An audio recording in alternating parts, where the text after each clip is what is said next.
Boa tarde a todos e todas. Primeiro quero agradecer a todas as pessoas que estão aí nos assistindo. Essa é a segunda live do ato Minas contra a Tortura, puxada pela Agenda Estadual pelo Desencarceramento de Minas Gerais. É onde a gente vai dialogar com os familiares, né, saber as mazelas do cárcere, e também vamos discutir as responsabilidades do município no sistema prisional. As pessoas entendem que o município não tem responsabilidade com os presídios, mas tem sim, porque quando o preso está acautelado em uma cidade, ele se torna munícipe. Então, existem algumas ações que a gente quer propor aos candidatos a vereadores e a prefeitos esse ano, para que a gente possa avançar na discussão com os municípios sobre o sistema prisional mineiro. No ato, nós vamos apresentar também os 10 pontos da Agenda Nacional pelo Desencarceramento. A Agenda Nacional pelo Desencarceramento, ela é da Pastoral Carcerária Nacional, e cada estado tem a sua agenda estadual, e aí os movimentos sociais, junto com os familiares de presos e os nossos apoiadores, em suas cidades, discute os 10 pontos da agenda. Mais para frente um pouquinho, Caroline Lemos vai falar sobre esses 10 pontos, para quem não conhece os 10 pontos da agenda, saber do que a gente está falando. Eu sou Maria Tereza, sou presidente da Associação de Amigos e Familiares de Pessoas em Privação de Liberdade, sou uma das articuladoras da Frente Estadual pelo Desencarceramento, e o principal de estudo é que eu sou abolicionista penal. Eu sou abolicionista penal porque eu não acredito na pena privativa de liberdade para trazer segurança para a sociedade. Existem as penas privativas de direito, restritivas de direito, que os presos poderiam estar pagando pelos crimes cometidos com elas, e a sociedade ficaria muito melhor assistida. A gente não precisaria encarcerar e matar a juventude negra, pobre e periférica do nosso estado. Sou abolicionista penal porque eu quero que o Estado invista o dinheiro que ele está gastando em presídio na primeira infância e na adolescência, que esse dinheiro seja investido na educação e na qualificação profissional dos nossos jovens, para que eles não precisem ir para o cárcere. Não adianta a gente, depois que a pessoa foi presa, dizer que vai ressocializar. Não existe ressocialização num sistema prisional onde a pessoa sequer tem água disponível para beber. E, uma vez preso, a pessoa está condenada a cumprir uma pena pelo resto da vida por causa do preconceito da sociedade, que não dá a ele nem mais uma oportunidade de trabalho de carteira assinada com um salário decente para que ele possa cuidar da sua família. Nós estamos em época de eleições municipais e é muito urgente, muito necessário que todos os familiares comecem a conversar com essas pessoas que batem nas suas portas para dizer que vai fazer isso, aquilo e aquilo outro pelos presos e pelos seus familiares. Isso é uma grande mentira que a gente vem sido vítima dela já há vários anos. As pessoas a cada 4 anos batem a nossa porta e depois viram as costas para nós e não faz nada. Esse ano a nossa proposta é diferente. Nós vamos apresentar uma carta de intenções e você que tem um familiar ou um amigo encarcerado que quer reforçar a nossa luta, imprima essa carta e quando aquele candidato for bater na sua porta, apresente a ele essa carta e diga a ele, olha, eu tenho isso aqui que é o que eu quero que o vereador do meu município ou o prefeito do meu município faça. O senhor está disposto a assinar isso aqui?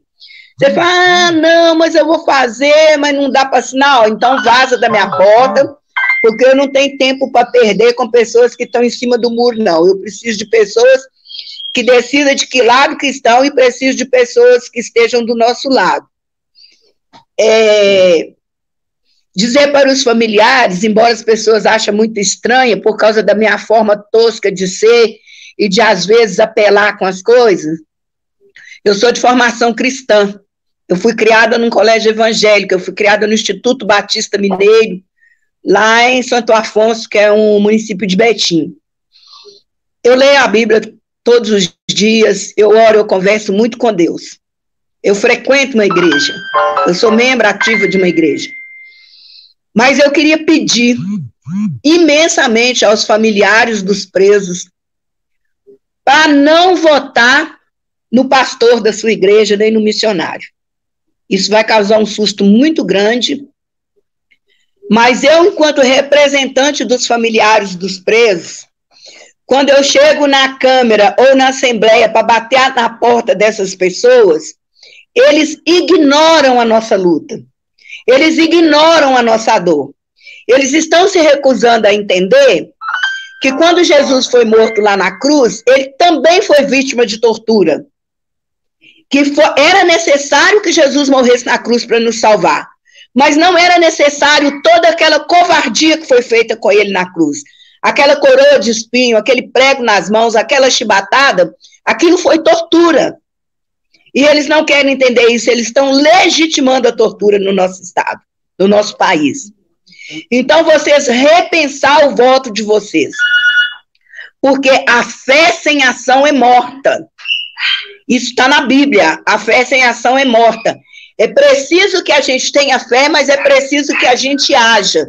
É preciso que a gente escolha de uma forma muito consciente as pessoas que a gente vai colocar lá para nos representar. Porque depois a gente fica na situação ruim, igual nós estamos agora, e a gente não tem ninguém para nos ajudar. Nós não temos ninguém para nos apoiar. Por isso é necessário essa mobilização dos familiares para buscar voto com seu amigo, com seu parente, com seu vizinho, até na biqueira. Até na biqueira, não importe. Nós precisamos de voto. Nós precisamos eleger pessoas nossas para ocupar espaço de poder, porque se a gente não colocar pessoas para ocupar espaço de poder, nós vamos ficar o resto da nossa vida com nossos filhos entrando e saindo no cárcere, comendo comida azeda, sendo vítima de tortura, não recebendo visita, não tendo seus SEDEX violados, tendo as suas coisas retiradas, tendo os seus direitos retirados, tendo a lei da execução penal desrespeitada. Porque aqui a gente não está querendo abrir a porta do cárcere e jogar todo mundo lá de fora e deixar arder, não. A gente quer que respeite as leis, porque quando as leis começarem a ser cumpridas, nós vamos ter os nossos direitos resguardados. E aí a gente vai começar a viver um mundo melhor. Prisão não é sinônimo de segurança. Não precisa vocês achar que a pessoa vai ficar presa e que porque ela está presa vocês vão ter mais segurança, porque não vai. Se a gente quer segurança, se a gente quer tranquilidade para viver na nossa cidade, vamos começar a cuidar das nossas crianças na primeira infância para que elas não precisem cometer delito, para que elas não vá para o cárcere, para evitar uma vida de amargura e de dor. Espero que a gente tenha uma boa conversa durante essa live. Vocês usem o chat à vontade para criticar, para elogiar, para perguntar, para sugerir. Nós estamos abertos ao diálogo com todas e todos que estão nos acompanhando. Graça e paz a todos. Boa tarde, pessoal. Meu nome é Tereza Torres. Eu sou articuladora também da Frente Estadual pelo Desencarceramento na região metropolitana de Belo Horizonte. Essa live é muito importante, né, para a gente poder passar para todo mundo essa visão né, do cárcere e tudo que a gente tem lutado quanto a isso. Eu estou aqui para falar da importância dos familiares, né, dos familiares se unirem para a gente poder ter voz, né, e lutar por todas as coisas que eles vêm sofrendo lá e para que a gente seja ouvido, né. Eu tenho participado de muitos grupos e a gente tem feito um trabalho de tentar unir os familiares, porque o sistema prisional mineiro, aqui na região metropolitana, por exemplo, é um número enorme, né, de detentos. Então, a gente sabe que os familiares são muitos. E a importância da gente se unir, a importância dos familiares se juntarem para ter voz, porque a voz deles são a nossa voz. E a gente sabe a realidade do que acontece lá dentro, a gente sabe a realidade das torturas, a gente sabe a realidade do que acontece lá. E eles não têm voz, né? Então, o principal é a gente unir, né? São os familiares se unirem aqui, os amigos, os familiares se unirem e a gente lutar para ser ouvido, lutar para que realmente seja exposto, seja escancarado o que acontece lá dentro, porque muitas pessoas realmente não sabem ou fingem que não sabem, né? É uma realidade muito difícil. Então é muito complicado mesmo a gente querer essa voz sem com que os familiares se unam, né? A gente tem feito várias manifestações, fizemos manifestações, né, contra a questão da alimentação, fizemos manifestações contra a questão da visita, e é isso que a gente tem que fazer. Os familiares têm que entender que a nossa voz precisa ser ouvida, e a força de todo mundo é exatamente se unindo e lutando por isso. Fizemos as manifestações na cidade administrativa, e é isso que a gente precisa, né? A gente tem tentado unir para fazer uma manifestação a respeito do cadastro, que é algo muito importante e que, infelizmente, os familiares têm passado muitas dificuldades quanto a isso, né? A gente tem visto que, independente de o núcleo, né, de assistência à família, o NAF, ser uma coisa unificada, não é a mesma coisa para todo mundo, né? A gente sabe que, infelizmente, o diretor de cada unidade, ele define o que ele quer fazer ali dentro, né? Então, na região metropolitana, a gente tem tido muita dificuldade em relação a isso, porque né, as companheiras querem visitar, né, querem estar ali, porque sabe que a visita social, o contato ali com o preso é algo muito importante, a ressocialização depende disso, e simplesmente foi cortado isso, né? Eles estão sendo, resumindo, as mulheres, namoradas, companheiras estão sendo praticamente obrigadas a casar para que possa fazer uma visita, né? Antigamente, em algumas unidades é aceito, né, a namorada como visitante, mas em outras unidades não, né? Isso, o diretor de cada unidade, ele tem essa autonomia, infelizmente, para poder definir como vai ser feito, né? Então a gente está organizando também uma manifestação, eu espero que todas entendam o quanto isso é importante, né, para que isso seja feito de uma forma que cumpra, né, a lei de execução penal, porque o preso tem direito, né, de receber amigos, de receber namorada, de receber cônjuge, de receber as pessoas. Então, simplesmente, não é dessa forma, né? A gente não pode aceitar que cada diretor da unidade defina, né? A gente tem unidades que aceitavam a declaração de união estável, que era uma coisa mais prática, né, para a companheira fazer a declaração, ia lá e registrava em cartório, uma coisa bem prática. Agora não, agora está sendo exigido na maioria dos lugares a escritura pública de união estável, que é em torno de R$700.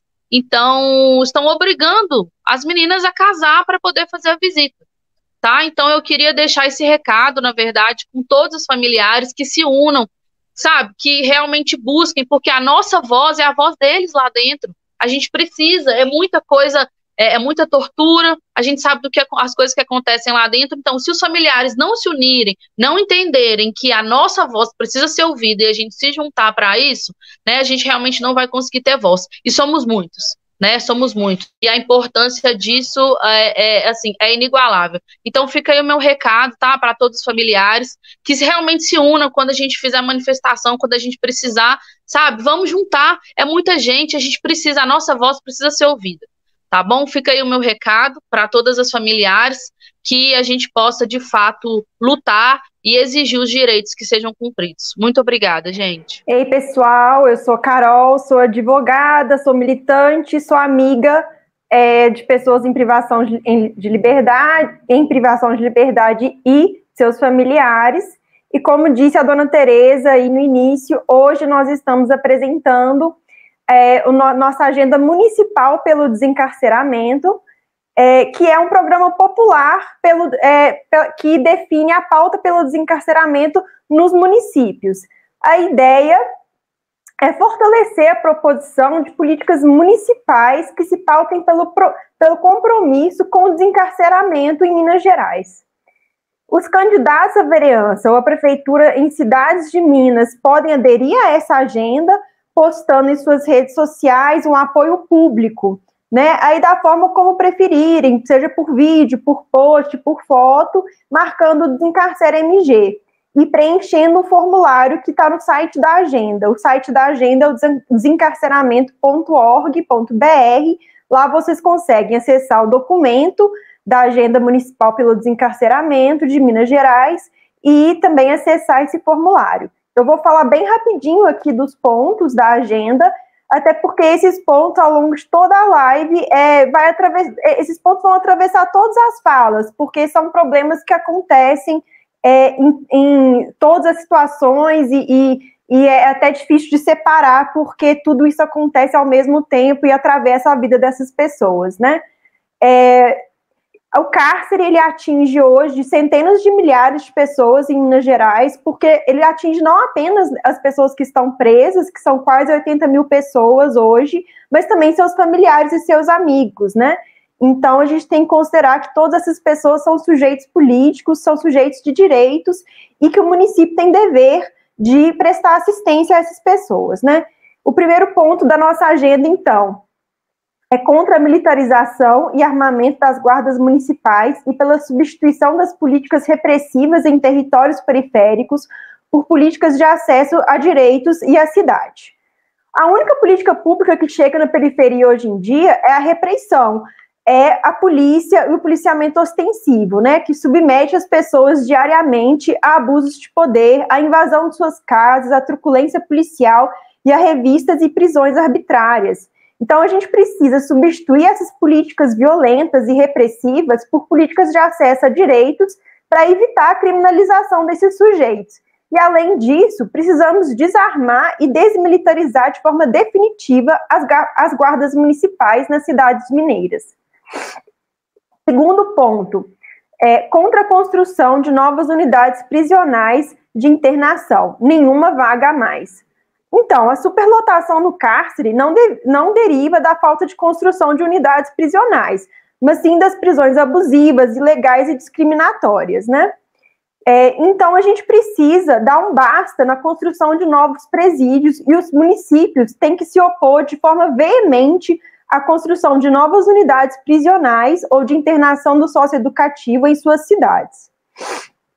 3. Contra a privatização do sistema prisional e do socioeducativo. É inadmissível que as empresas lucrem com o aprisionamento de pessoas negras, pobres e periféricas no país. Então, os municípios precisam dizer não à privatização do sistema prisional e do socioeducativo. 4º ponto.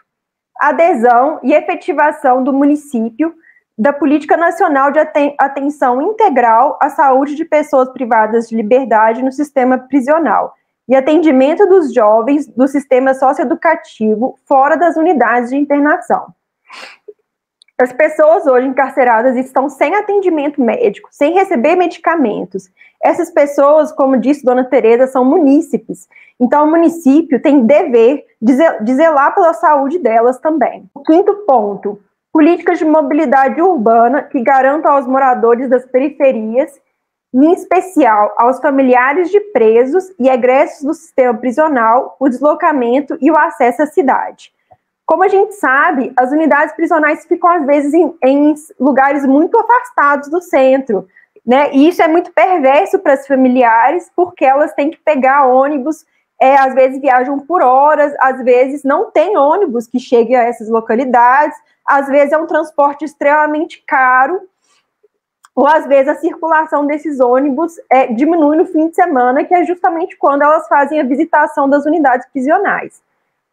Então, o município precisa investir em políticas de mobilidade urbana, tanto para os familiares, quanto para os egressos que estão fazendo um esforço de reintegração social e estão numa situação de extrema vulnerabilidade, e também para os apenados, porque alguns apenados têm direito ao trabalho externo e também dependem dessa mobilidade para ir e voltar da unidade prisional para poderem trabalhar. O sexto ponto, a garantia de acesso à alimentação de qualidade e à água potável. Em plena pandemia Covid-19, as pessoas presas estão com privação de água dentro das unidades prisionais, tendo acesso à água apenas alguns minutos por dia. Além disso, estão recebendo comida estragada, com pedaço de vidro, comida crua. Até vi a Sandra comentando aqui que o seu filho emagreceu 30 quilos no cárcere, né? Então, os municípios precisam estender as políticas públicas de acesso à água ao sistema prisional e também fiscalizar as empresas que fornecem comida nas unidades prisionais. O sétimo ponto, combate e prevenção à tortura e garantia de acesso a direitos dentro do cárcere. A atribuição do município é fomentar a implantação dos conselhos da comunidade nas varas de execuções penais, para atuação nas unidades prisionais com o objetivo de fiscalizar, prevenir e combater a tortura. Além disso, os municípios podem implementar o Fundo Municipal de Serviços Penais, por meio do qual podem financiar diversos projetos destinados à reinserção social e à garantia de direitos no cárcere. Oitavo ponto. Políticas de assistência para vítimas de violência e de violência do Estado nos municípios. É urgente que os municípios promovam políticas de acolhimento de vítimas de violência, criando casos de acolhimento para vítimas de violência doméstica e espaços seguros para vítimas de tortura, aprimorando os programas de proteção às pessoas ameaçadas por agentes de segurança pública e às vítimas de violência no Estado. Ponto 9. Políticas de assistência para egressos do sistema prisional e socioeducativo. Sabemos que os egressos vivem uma dura realidade na hora de enfrentar a reintegração social. São vítimas de políticas discriminatórias que são realizadas pelas empresas, inclusive que pedem antecedentes criminais na hora da contratação. Então, os municípios devem implantar a Política Nacional de Trabalho no âmbito do sistema prisional, para fazer convênios com as unidades prisionais, permitindo que pessoas egressas ou pré-egressas, que estão presas ainda, mas que já estão trabalhando fora, para a contratação dessas pessoas. Além disso, é preciso ampliar os benefícios de assistência social por meio dos CRAS nos municípios para esse público. 10º ponto. Políticas de assistência para familiares de pessoas em privação de liberdade. Familiares de pessoas em privação de liberdade são, em sua grande maioria, mulheres negras, pobres, que vivem em territórios periféricos, sujeitas a diversas vulnerabilidades sociais. Então, precisamos de políticas dirigidas especificamente a essas pessoas, né, com atendimento especializado para esse público, criando benefícios de assistência social, além de municipalização de alguns serviços, como, por exemplo, o cadastramento de visitante, que poderia ser feito por meio do CRAS nos municípios, que, inclusive, permitiria uma atuação muito mais integrada do CRAS, e é esse problema do cadastramento, né, que a Tereza, inclusive, estava falando logo antes de mim.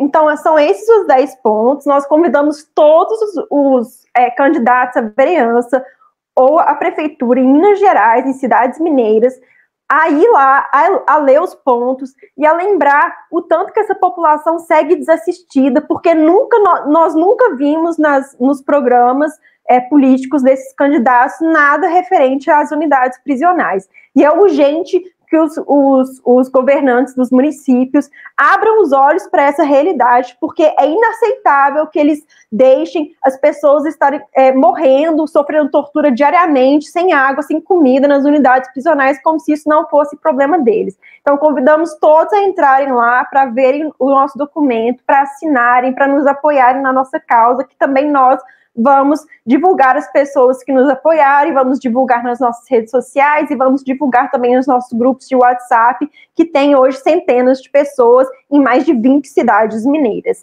É isso, agora eu vou passar a palavra para a Núbia, que é do Vale de Jequitinhonha, e vai falar das tretas que estão acontecendo lá também. Obrigada a todos, beijo. Acho que a Núbia está tendo problema para entrar, Vivi? Ela está tendo problema com a internet. Está tendo problema com a internet, estou olhando aqui. Tá. Então, enquanto isso, a gente espera um pouquinho, porque problemas técnicos acontecem, gente, não tem jeito. Vi aqui o Frei Gilvander comentando: Jesus Cristo, ao anunciar a missão pública, bradou: eu vim para libertar os presos, basta de aprisionamento, por uma sociedade sem prisões. Essa é a fala do Frei Gilvander, um grande companheiro de luta também, fez uma fala muito boa no lançamento do relatório dos Covid-19 nas prisões de Minas Gerais, no início dessa semana. Então, a gente está aí feliz de ver esses comentários também. A Daiane também comentou, Fabiana também, muitos comentários familiares, consigo nem ler de tão rápido que está passando, mas muitas pessoas nos assistindo. Cleuciane falando aqui, eu acho que tem várias formas mais eficientes de ressocialização. Eu penso que a gente tem que entender que a violência nunca vai trazer paz, né? E o aprisionamento é uma forma de violência contra esses corpos. E eu não sei como é que a gente acha que a gente vai ter uma sociedade pacífica se o Estado responde a tudo com violência, né? Assim como a sociedade sempre está pronta para punir e violentar as pessoas, discursos de ódio nas redes sociais, é uma realidade muito brutal, inclusive por parte da esquerda, que não faz nenhuma autocrítica nesse sentido, né? A Lorena comentou, as torturas não pararam na época da ditadura, não passou, né? A tortura não passou, fora o Rodrigo Machado, que é o diretor do DEPEN. Inclusive, o Rodrigo Machado foi diretor de unidade prisional, é um notável torturador, e agora está aí, esse torturador é quem faz as políticas para o sistema prisional mineiro. Então, não é à toa que estamos vendo essa realidade tão triste. A oferta de alimentação imprópria para o consumo. Pois é, se pegasse esse dinheiro e investisse, né, na construção de cozinhas dentro do presídio, para que os próprios presos pudessem fazer sua comida, né? Seria muito melhor também. Luan Cândido, salve, salve abolicionistas, companheiro, beijos, Luan. A Nana comentando, fiz uma audiência virtual essa semana, estou chocada ainda em como meu cliente estava magro. Claro, porque não só a alimentação está vindo estragada, como os presos estão passando fome nas unidades prisionais. Já temos vários relatos de presos passando fome. Entrou a Jenny, então tá, beijos, tchau. Boa tarde, galera, meu nome é Jennifer, de frente à articulação do Desencarcera, e vou falar um pouco sobre o Metropolitano, de como tem sido a visitação e como o familiar ele é tratado. Eu tenho uma frase que era sempre falada, ser família ela não é crime, e a gente fala muito e a gente só consegue sentir isso e viver isso quando é conosco. E semana passada eu tive visita com meu esposo, e chegando lá, foi falado que seria 1h30, onde foi mandado ser 3 horas. A partir do momento que é decretado aquilo ali, gente, a gente precisa sair do comodismo, a gente precisa parar de aceitar as migalhas que o governo nos oferece. O governo já ofereceu apenas 3 horas, uma vez por mês. O presídio, o diretor, ele não tem o direito de retirar isso de nós.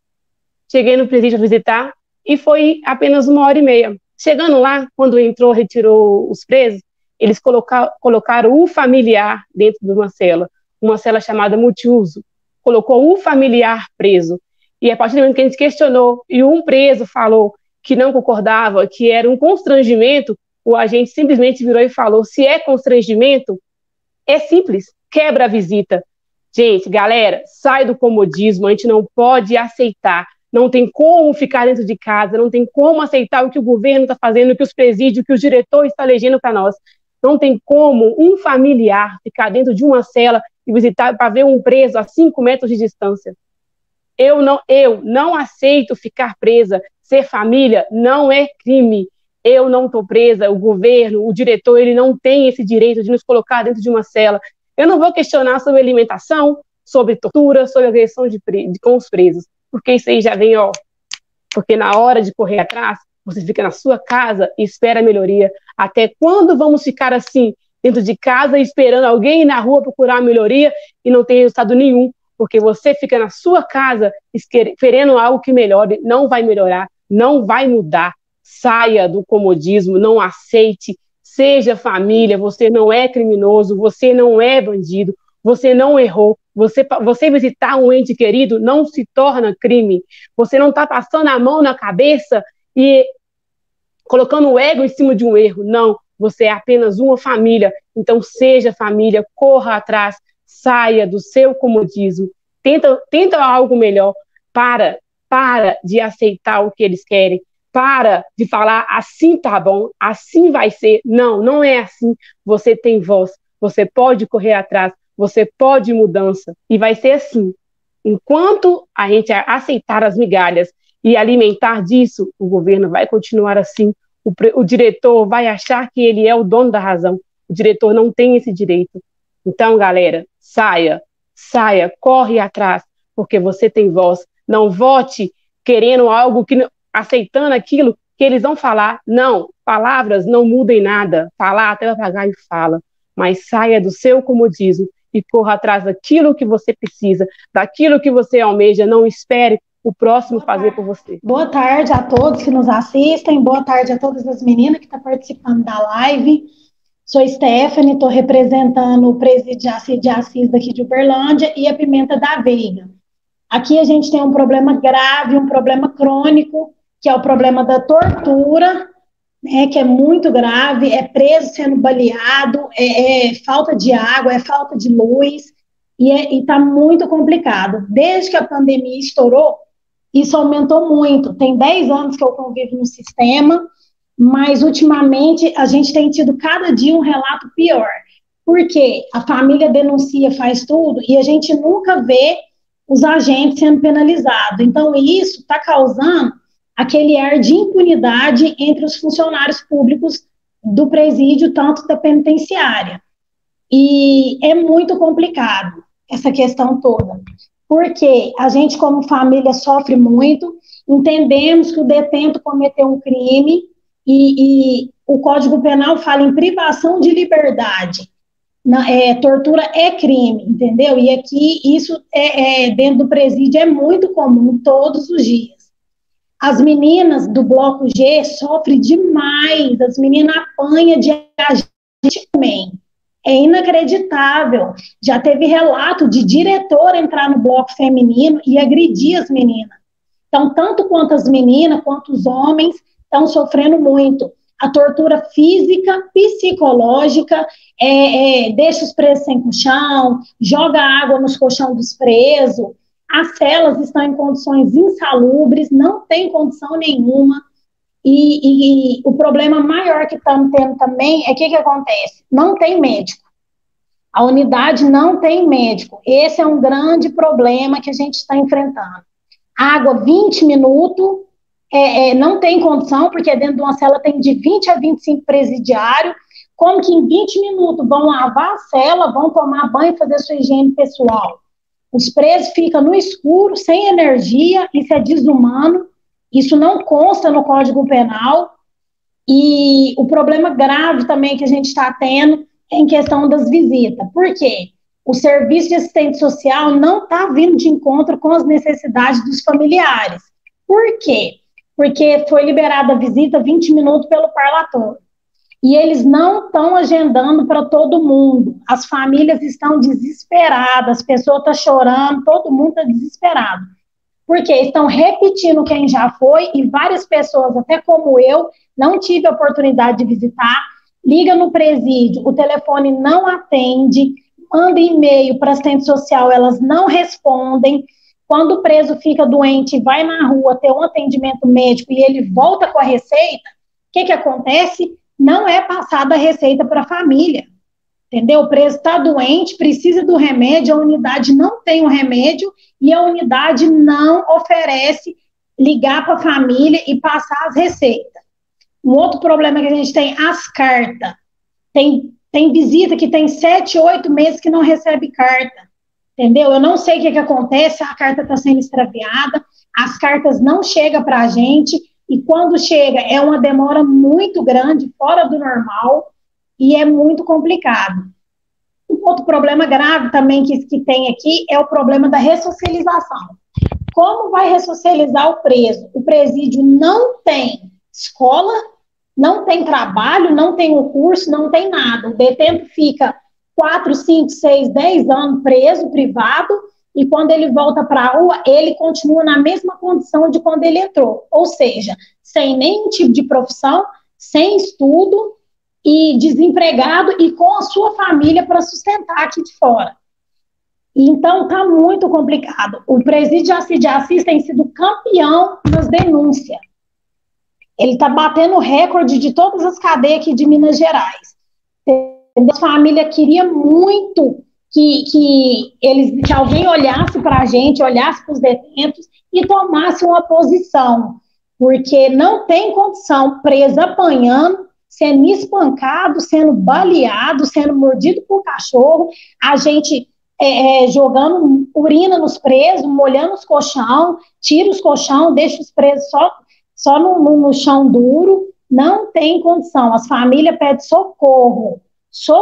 O estado da Jaci de Assis hoje é crítico o estado da Jaci de Assis. Não tem mais condição de continuar do jeito que está. A gente precisa de ajuda, seja do município, seja do estado, seja de quem for de direita, cada um que comece a tomar a atitude que tem que tomar, entendeu? Porque não tem condição de simplesmente trancar o ser humano. Os presos passam o dia inteiro trancado numa cela que tem 8 camas, que normalmente era para 10, 12 pessoas, tem 25 presos, num espaço muito pequeno, num espaço insalubre, sem condições humanas de sobreviver, sem água, sem luz, e o dia está pior. E toda vez que a gente tenta fazer alguma coisa, a gente não tem resposta. Então, que cada um que for do seu direito aí, entendeu? Está assumindo a sua responsabilidade. E é muito importante o trabalho de ressocialização, para diminuir esse alto índice de reincidência que se tem hoje. E é isso que eu quero deixar bem claro para todo mundo. Nosso problema aqui na Jaci de Assis é muito grave. Meu nome é Cida Meira, eu sou irmã de um preso que está na unidade prisional de Francisco Sá, e eu achei muito importante essa live hoje, porque aqui nós vamos falar sobre as mazelas do sistema prisional, né? Que são muitas. Vira e mexe, está todo mundo aí querendo fazer as manifestações, mas todas que eu fui, podia contar nos dedos quem foi, porque parece que os familiares têm medo de ir nas manifestações. É uma coisa que o familiar tem que aprender, que tem que tem que articular e ir nas manifestações, que só assim a gente vai conseguir a melhoria no sistema prisional. Nessa oportunidade, eu podia falar de vários assuntos que acontecem no sistema prisional, mas eu vou falar em específico numa tortura que meu irmão sofreu na unidade Francisco Sá no mês de agosto. Eu falo no mês de agosto porque eu recebi uma ligação de lá da unidade, a senhora Maria José, que trabalha na saúde, me solicitando que mandasse para ele uma medicação, que ele estava sentindo uma dorzinha leve no braço e que a cadeia não tinha medicamento. Aí eu falei, tá bom. Aí eu comprei o remédio através de uma farmácia que ela me deu o telefone de lá, comprei e mandei entregar o remédio. E nisso eu fiquei ligando para lá assim, a semana inteira para poder saber como é que ele estava, se tinha alguma notícia dele, se tinha melhora, e simplesmente o povo não atendia o telefone, porque lá no Francisco Sá você liga 1001 vezes e 1001 vezes você não é atendido. Quando o telefone completa a ligação, só um minuto, senhora, aí vai tananana, aquela musiquinha que todo mundo conhece, e não completa a ligação. Aí, quando foi agora, no dia 7 de outubro, eu recebi uma carta do meu irmão, que ele escreveu no dia 25 de agosto, relatando que essa carta aqui, ó, tá vendo? Essa carta aqui com a data que ele escreveu para mim, contando os casos, o que estava acontecendo lá, como é que ele estava, saudade do meu pai e tudo. E olha aqui para vocês verem, dia 25/8. Aí, nessa carta aqui, ele está me relatando o seguinte, que ele foi ele com essa dorzinha, né, que a mulher estava diminuindo, que era uma dorzinha pouquinha, não era nada não precisa ficar preocupada não. Ele foi diagnosticado com uma doença de gota. Uma doença de gota, todo mundo sabe, quem não sabe, procura olhar aí na internet ou procurar alguma pessoa que tem esclarecimento sobre doença. A doença que meu irmão está, essa doença de gota, ela não é uma doença imunológica, ela é uma doença sintomática. E como é uma doença sintomática, ele precisa de fazer exames, né, para poder ter uma medicação contínua para ele poder tomar. Até hoje eu não consegui resposta da assistente social de lá e nem do pessoal da saúde. Por quê? Porque eu não consigo falar lá. E quando eu conseguir falar lá na cadeia, só um minutinho que eu vou baixar esse negócio aqui. Quando eu conseguir falar na cadeia, a assistente social está de licença, né? E quando lá em Francisco Sá, um servidor entra de licença, o governo não coloca outro no lugar, não. Então, Laurentino tem que ficar lá quebrando a cabeça para poder resolver assunto de assistente social, de ressocialização e tudo que tem. Então, eu estou aqui nessa live para poder fazer uma denúncia aqui na live, já fiz na promotoria, já fiz em todos os lugares que eu tenho que fazer uma denúncia. Por que eu faço a denúncia e falo com as pessoas para poder fazer também? Porque enquanto o familiar do preso ficar com medo de fazer denúncia, porque dentro da cadeia o seu preso, o seu parente vai ter represária, aí sim que vai ter, porque as pessoas que trabalham lá vai achar que a gente está acuado e tem medo de fazer denúncia. Então, foi o seguinte, meu irmão, sentindo muita dor, mais de uma hora pedindo socorro, ninguém foi lá atender ele. Enquanto os presos do pavilhão não balançou a cadeia e chutou porta e começou a fazer aquele barulhão todo lá, eles não atenderam. Foi só enquanto meu irmão pegou um colchão, colocou fogo no colchão e jogou para o lado de fora da cela, aí apareceu o senhor Girleno, que era o coordenador de plantão, mas aquela penca de gente chegou lá, tirou meu irmão na escama de dentro da cela, né? Jogou espraiada de pimenta na cara de tudo que é preso que estava lá, fortalecendo ele e como é que fala, gente? Sendo solidária a ele, né? Porque ele precisava de assistência médica e ele não estava brincando, que ele estava sentindo dor de mentira, porque ele teve 2 atendimentos no final de semana, que o SAMU foi chamado lá no sábado e também no domingo para poder socorrer meu irmão. E na segunda-feira, ele foi para o hospital de Francisco Sá e lá ele teve o diagnóstico, segundo o médico que atendeu no plantão, que ele está com gota, né? Então, se ele está com gota, ele precisa de um atendimento médico adequado, porque o Estado não tem remédio. O único remédio que tem lá é dipirona e ibuprofeno. Se estiver precisando de dipirona e ibuprofeno, é lá que você vai achar. Mas outra medicação não tem, entendeu? Então, eu comprei a medicação, mandei para lá para o meu irmão, mas eu acho que tem alguma autoridade, alguém assim, né, para lá que está ouvindo essa live, e eu estou exigindo das autoridades que meu irmão tenha o direito de ir no hospital, fazer os exames que ele precisa de fazer, para ele ter a receita dele lá, para quando ele precisar da medicação já ter, porque no sistema prisional agora, o preso só pode tomar uma dipirona se tiver uma receita. Já viu um trem desse? Né? Numa cadeia que fica sexta, sábado e domingo sem nenhuma assistência médica lá, porque não tem nenhum enfermeiro lá de plantão, então eu exijo que sei lá quem, né, deixa a receita do meu irmão lá para ele poder ter o medicamento. E aí, para poder piorar tudo, o senhor, deixa eu ver aqui, quando eu tenho até o nome dele, para ele poder falar aqui, para depois não falar que está falando errado, estou falando não. O senhor Erivelto, na segunda-feira, ele conseguiu uma escolta, né, para poder levar meu irmão no Hospital de Francisco Sá, onde que ele foi atendido. E o senhor Girleno, que é o coordenador de plantão, falou assim, ó, você vai voltar para o pavilhão, só que você vai dormir no colchão duro. Você já imaginou uma pessoa estar com problema de gota e não conseguir dormir de dor, porque não tinha nenhum medicamento lá para eles poder dar para ele, e a pessoa ter que dormir no chão duro? Você já viu uma coisa dessa? Né? Então, assim, eu acho um absurdo uma coisa dessa. Então, eu estou denunciando a falta de assistência médica, a falta de respeito dos agentes prisionais dentro da unidade de Francisco Sá com preso, e eu mandei uma advogada ir lá essa semana conversar com meu irmão para mim ter notícia disso, para saber como é que ele estava, se ele tinha melhorado ou se não tinha. Porque telefone lá está mais fácil de eu achar a nota de R$200 do que conseguir falar lá em Francisco Sá pelo telefone.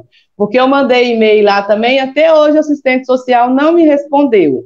E queria aproveitar e convidar os familiares de presos para quando fizer os convites de manifestação, para poder fazer a melhoria do sistema prisional, para as mulheres parar de ficar dentro de grupo de presos, mostrando, ai, aqui que comida horrorosa que meu preso está comendo, olha que comida ruim. Só que esses dias para trás teve uma menina que chama Tereza Torres, eu vi o desembolo da menina chamando as mulheres para poder ir na manifestação, e foi 6 mulheres lá para poder reclamar da comida azeda lá. Mas para poder falar dentro de grupo, todo mundo fica lá falando que a comida está azeda, que está isso, que está aquilo. Agora está todo mundo aí reclamando os R$700 que tem que pagar, porque se não for casada, se não tiver um documento, não pode ir, né? Então, quando convidar o familiar para poder ir em uma manifestação, para elas poderem irem nas manifestações, esse trem está aparecendo aqui, o que é isso aqui, gente? Para poder ir nas manifestações, porque nós não temos que ter medo de falar as coisas, não, porque o dia que o senhor secretário, né, vocês lembram, ele naquela cara de pau dele, chegou lá na live, lá na plataforma de Dr. Fábio, aquela, eu esqueci como é que chama, gente, aquela página que teve, ele falando, olha, a gente está fazendo isso tudo por poder proteger o preso. Ele protegeu por nenhuma, sabe por causa de quê? Porque na epidemia, eles pegou o preso daqui, levou para lá, levou de preso de aqui, levou para acolá. Meu irmão mesmo foi transferido na epidemia, né, lá para Francisco Sá. Então, a gente não tem que ter medo de falar as coisas, porque fala assim, você fala muito, Cida, seu irmão vai ter represália dentro do sistema prisional. Ele pode até ter a represália, mas que eu vou denunciar, igual eu estou denunciando, essa falta de assistência, não é falta de assistência médica, porque depois que eles viram que o pau estava caindo na folha lá, que os presos estavam balançando o pavilhão, eles deu assistência médica, mas não precisava do meu irmão ter sido tirado de dentro da cela, naquele esculacho todo, do Gia entrar dentro do pavilhão, jogar pimenta na cara dos outros presos que estavam lá, entendeu? Para poder dar um socorro de uma pessoa que estava pedindo um socorro que realmente precisava, porque se não precisasse, o SAMU não teria ido lá 2 vezes, ele não teria sido levado no hospital de Francisco Sá, né? Então, eu queria falar isso. É porque eu falo demais? Acho que eu tinha até coisa para falar, mas eu falo demais e eu vou dar oportunidade para as outras falar. Mas no finalzinho, se quiser que eu fale mais um pouquinho, eu falo também. Beleza. Meu nome é Maria de Lourdes. Eu tenho o pai da minha filha, né? Tá privado de liberdade, já tem um bom tempo.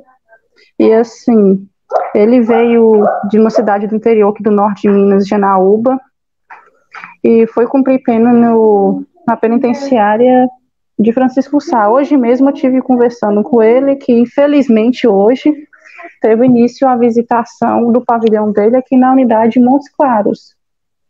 E assim, que eu queria relatar que houve, apesar de agora ter muitas melhorias, porque eu sou tido como uma, segundo as agentes penitenciárias, uma mulher chata, porque eu cobro muito, mas eu não cobro em excesso, eu cobro o que é direito, entendeu? Eu não estou pedindo regalia, não estou pedindo nada. Quando ele cumpriu a pena em Francisco Sá, estava tudo tranquilo, só que teve uma audiência, é um relato mais pessoal, mas isso aí pode incentivar outras pessoas também a não temer de denunciar, não temer de fazer acontecer as coisas. Ele foi para responder um processo dele lá em Janaúba, na cidade natal dele, né? E ele foi espancado lá. Eu pedi até ajuda à Cida na época, ela me acolheu, me orientou o que devia fazer, eu sempre busquei informação, ainda mais depois disso.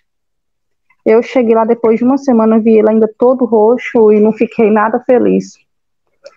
Por sorte, eu consegui conversar na promotoria, fiz as denúncias, não só na delegacia, não só na promotoria, não só na defensoria, mas como também no Ministério Público, que a Cida me apresentou, o William, lá na Comissão dos Direitos Humanos.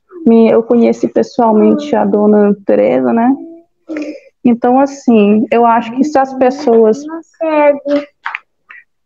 pessoas se unirem, vai dar mais certo. O que aconteceu? Eu fui lá, fiz a denúncia, consegui voltar com o meu marido para a unidade de Francisco Sá em 48 horas, por medida judicial, porque ele havia sido espancado. A unidade de Francisco Sá é recorrente, o espancamento. No caso do meu marido, foi omissão de socorro, porque ele chegou torturado e eles omitiram, não quiseram fazer o corpo de delito, que isso aí é de praxe. Qualquer preso que é transferido, vai e volta, tem que fazer o do corpo de delito, porque isso aí é uma nítida atitude de corporativismo entre as unidades, entendeu? É agente corrupto querendo ajudar o coleguinha corrupto também.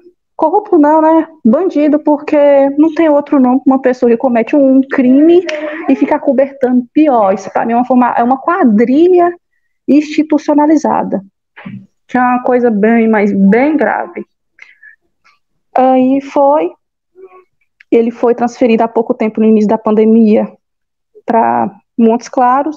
Eu infernizei a vida da Laurentina, eu infernizei a vida de todos os agentes daquela unidade, todo mundo me encheu a paciência.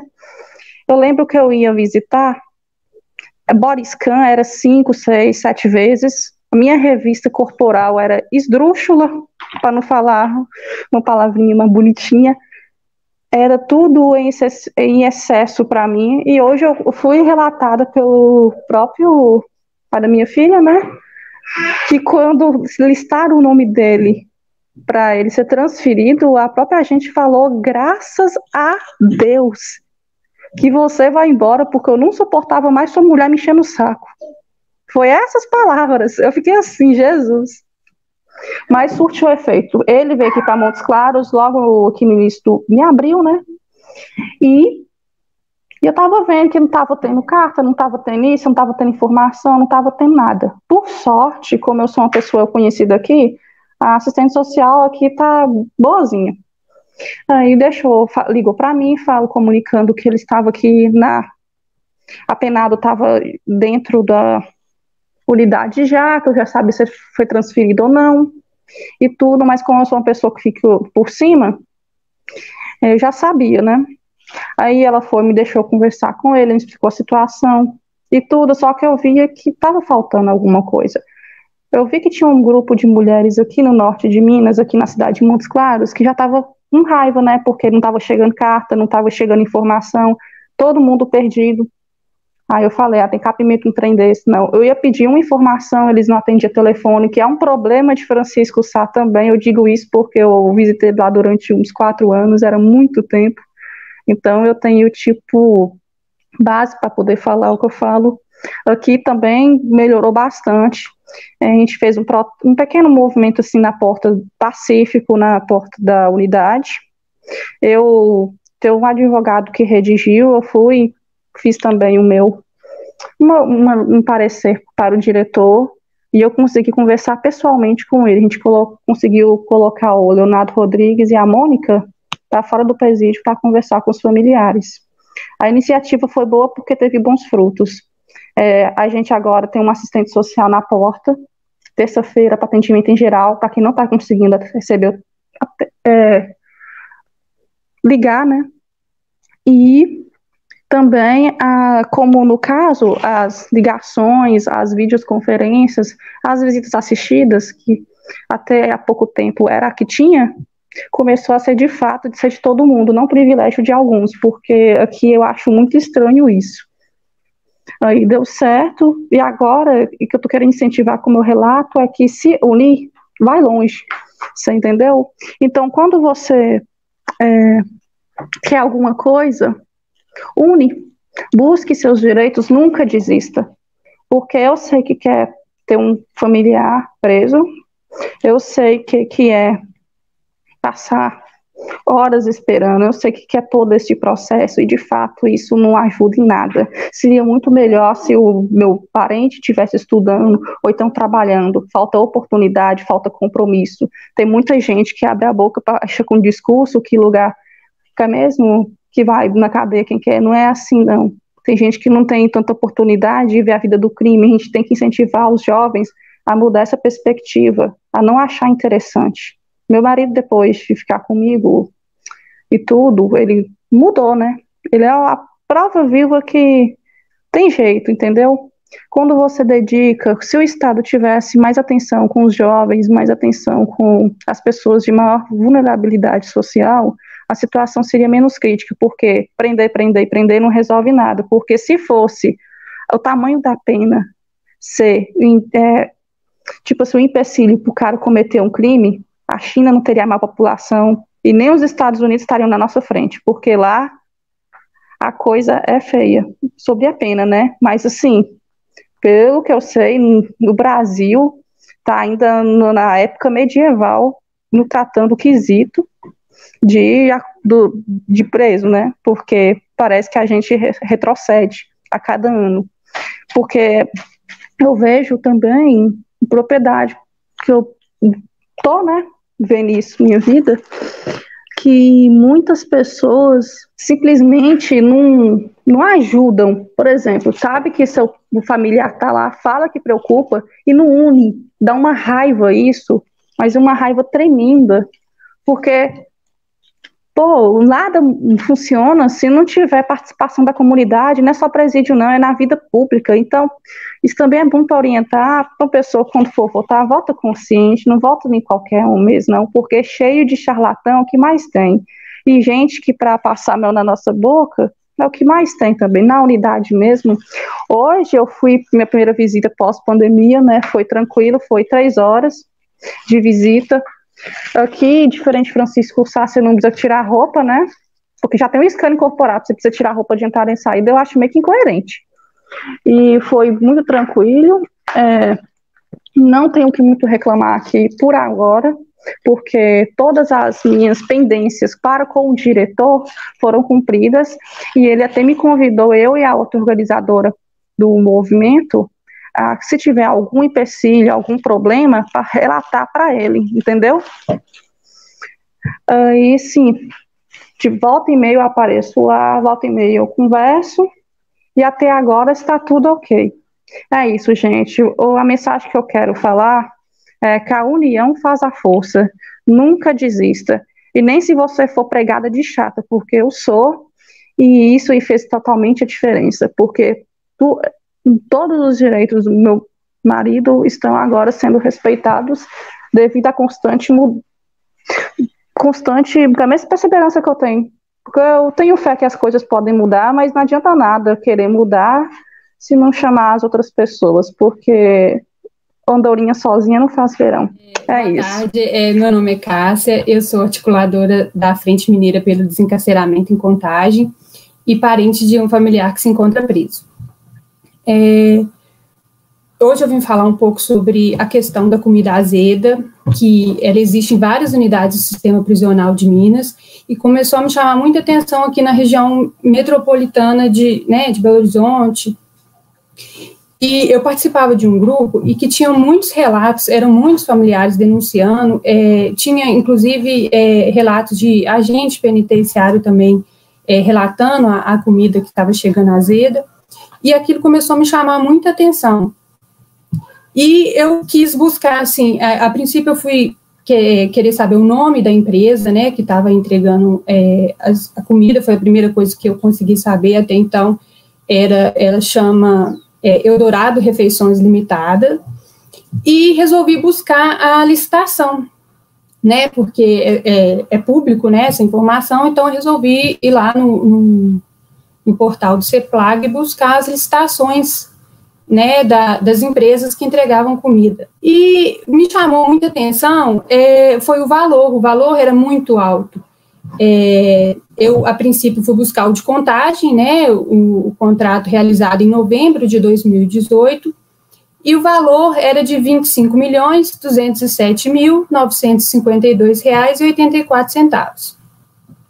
Isso me assustou muito, esse valor muito alto.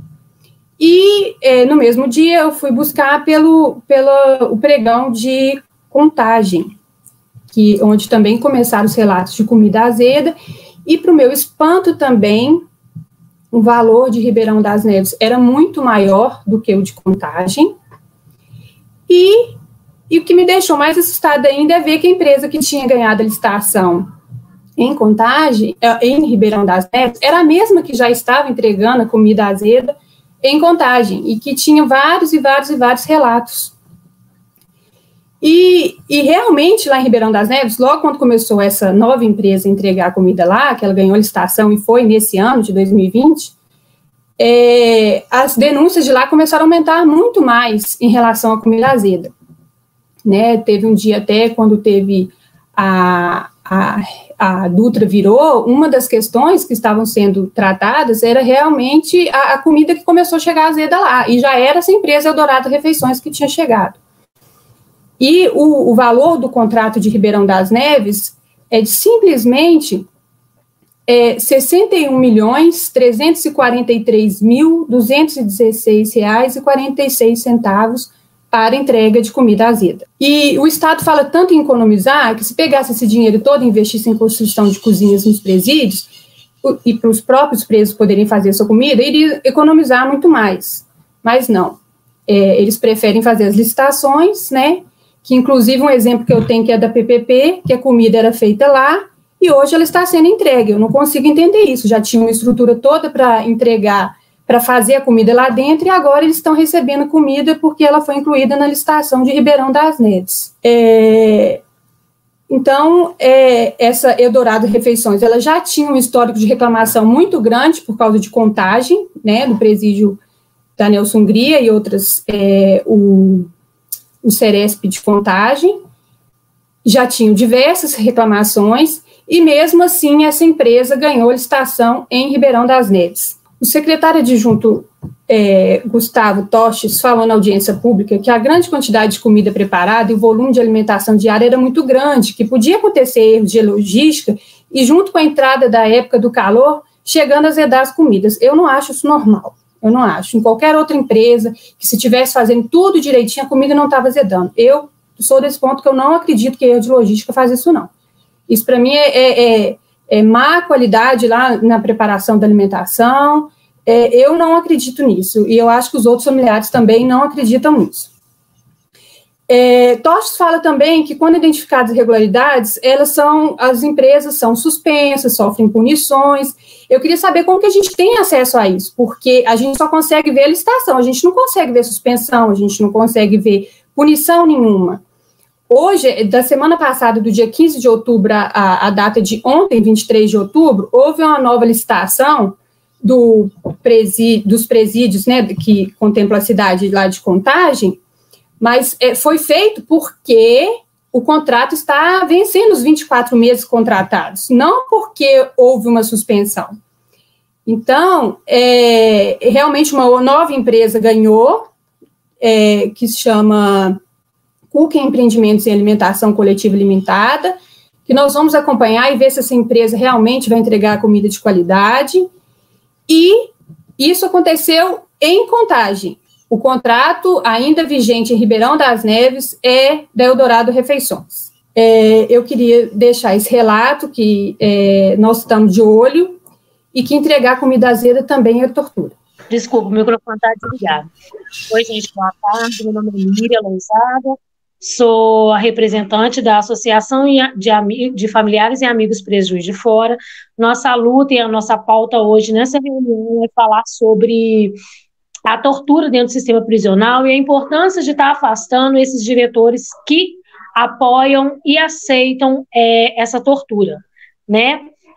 Aqui na minha cidade, a gente tá meio difícil da gente combater, entendeu? Teve alguns diretores, graças a Deus, que foram afastados devido às nossas denúncias, e com isso eu sofri um tipo de represária, tá? Por as minhas denúncias, por a gente denunciar os agentes que fazem a tortura, os diretores que passam por cima desse tipo de atitude, o Ministério Público da nossa cidade, né, que infelizmente eles aceitam, eles fazem vista grossa, né, por o que acontece, e por causa desse...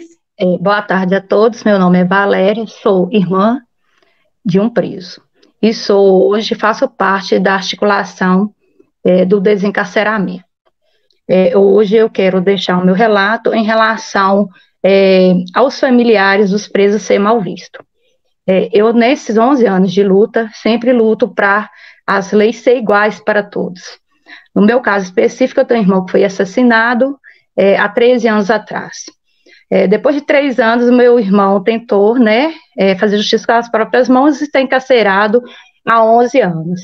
E também vejo nas instituições como os familiares de preso não é respeitado. Então, eu queria deixar, né, o meu clamor aqui para as pessoas tratarem os familiares com respeito, com dignidade, e que as leis devem ser iguais para todos, não para alguns. E se a gente faz parte de uma instituição em quais as doações são destinadas para ressocializar o preso, para ter uma melhoria no sistema prisional, como pode algumas pessoas pegar esse valor e não ser feito o trabalho que era para ser feito e taxar os familiares, as pessoas como louco? E tipo assim, eu já ouvi mesmo da própria, né, pessoas que fazem parte dessa diretoria falar, ela pode falar o que quiser, porque ela é familiar de preso. E nós aqui somos pessoas que do Ministério Público, pessoas que é advogada, então ninguém vai dar ouvido para ela. Então, eu quero deixar aqui, né, a pergunta para o judiciário, para o Estado, para as pessoas que acham que os presos que estão lá têm que sofrer, têm que comer comida azeda. Então, eu quero deixar aqui o meu clamor a respeito disso. E hoje, por que a lei não é igual para todos? Ou seja, nós precisamos hoje do desencarceramento do sistema prisional. Eu acredito que só vai ser igual se estiver o desencarceramento. E a Miriam, eu sei muito bem, Miriam, que eu já passei por isso, dos familiares ter retaliação. O meu irmão está transferido tem 8 anos por causa de retaliação dentro do sistema prisional. Então, assim, eu queria deixar que as pessoas, né, que poderia responder para nós aí o porquê que os familiares é tão mal visto. Uma boa tarde, muito obrigada. Abraço a todos. Meu nome é Del Correia, sou articuladora da Frente pelo Desencarceramento de Moimirim, e eu quero aqui, primeiramente, agradecer a abertura da PAC lá na minha cidade, lá porque eu estou no Rio hoje, né, e graças à nossa luta aí, a nossa reivindicação foi aberta, graças a Deus. A gente sabe que a prisão preventiva, ela deve ser no mínimo 120 dias, né? Podendo ser prorrogada no andamento do processo por até 1 ano. E não havendo julgamento nem sentença, o preso deverá ser colocado em liberdade imediata, né? Tendo em vista todo o decurso do prazo legal, né? Sabemos que com a pandemia, muitos prazos foram estendidos ou prorrogados, o que não justifica o descumprimento dessa lei, o cumprimento dessa lei, né? Isso posto no meu caso e muitos outras mães no nosso município, pedimos ao Estado e às autoridades que cumprem com o que determina a lei, que julga essas pessoas, que dão uma posição para as famílias, elas estão esquecidas, abandonadas lá no presídio. Então, a gente sabe de casos de pessoas que estão lá 2, 3 anos sem ser julgado, sem nada, está preso preventivamente. Então, a minha entre outras, né, eu vi aí todo mundo, o que todo mundo falou a gente, né, que tem família presa, sabe que tudo que acontece lá acontece aqui, as reclamações são igual para todas, e fica aqui a minha indignação com o judiciário, com tudo, com todo o sistema. Eu agradeço a oportunidade. Luíse, sou estudante de Direito, curso de assistente jurídica, particular da Frente Mineira, encarceramento em Vespasiano. Eu sou casada com uma pessoa que hoje, infelizmente, se encontra em cárcere, vítima de um opressor, anos e 3 meses. Tendo de aceitar agressões verbais diárias, preconceitos, desrespeito e muita falta de perseguições após ter debatido com uma policial penal disparadas pela mesma, contra homofobia, injúria e difamação. No entanto, como quem está atrás das grades sempre está errado, minha esposa, perante as demais reclusos, levada ao castigo, permaneceu isolada durante 10 dias. Após 1 mês aproximadamente, um novo episódio, onde chegou em meus conhecimentos, houve um início de um montim. As meninas ali, né, que estavam na unidade, ficaram agitadas pelo fato ocorrido, né, onde que finalizou com a trágica morte de uma pessoa. Sendo assim, aleatoriamente, selecionaram algumas reclusas para que fossem à delegacia prestar depoimento sobre os ânimos exaltados, acusando-nas de depredação ao patrimônio público. E sem qualquer opção de defesa, as induziram a assinar uma nota de culpa. Foi aberto pedido de transferência para outra unidade no interior, porém não obtiveram retorno, não tiveram sucesso. Não tinham vaga para transferir as 7 meninas que foram selecionadas para sair da unidade Vespasiano e para a unidade do interior, bem longe da família, dificultando o acesso, dificultando tudo. Já não é nada fácil, né? Eles conseguem ainda dificultar mais ainda a situação do cárcere. Lá nas unidades carcerárias, eles usam do abuso do poder para transferir os erros deles para os menos vulneráveis, que são quem está detido lá hoje. E assim que funciona o sistema carcerário. Até quando ainda vai existir vítima desse sistema? Em exatamente 1 ano, foram 5 óbitos que eu pude ter certeza, dentro da unidade feminina. 5 vidas perdidas. Ninguém fez nada. 2019, eu conheci a Alessandra, ela faleceu, ela teve dengue. E por falta de atendimento, ela teve piora no quadro dela, e quando ela já estava bem ruim, resolveram tirar ela para levar para o hospital. Ela não sobreviveu. Também em 2019, a Fagna, ela tinha alguns problemas psiquiátricos, onde levaram a Fagna ao próprio extermínio. Ela suicidou dentro da unidade prisional Estevão Pinto, no ano passado. Flaviana, em 2020, vítima também do sistema carcerário.